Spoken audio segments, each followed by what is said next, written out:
আমরা এবার একটা পাখিকে ডাকছি, পাখির নাম হচ্ছে কোকিল এবং সে হচ্ছে দুষ্টু দিলশাদ নাহার কণা।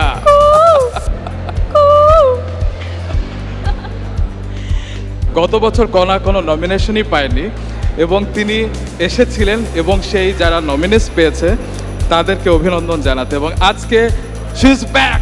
গতবার নমিনেশন একদম লাস্ট মোমেন্টে গিয়ে আমারটা বাদ পড়েছিল, বাট একটা তালিকার মধ্যে ছিল। প্রত্যেকবার নমিনেটেড হয়েই খুব ভালো লাগে, কারণ মনে হয় যে সারা বছর যে কাজটা করি আর প্রথম আলোতে নমিনেশন পেলে মনে হয় যে ঠিকঠাক কাজ হচ্ছে। সঙ্গীত শিল্পী কোনালের গাওয়া কোনো একটা গান গাইতে হবে।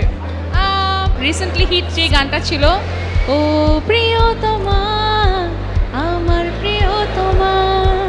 ন্যান্সি, ন্যান্সির তো অনেক গানই আছে যেগুলো অনেক পপুলার, যেমন আমার হাবিব ভাইয়ের করা যে গানগুলো ভীষণ প্রিয়, তার মধ্যে বাহির বলে দূরে থাকো, ভিতর বলে আশক না। অনেক অনেক অনেক ধন্যবাদ কণা, এবং আপনি এত বেশি স্পোর্টিং যে বিষয়টা আমাদের সবসময় মুগ্ধ করে।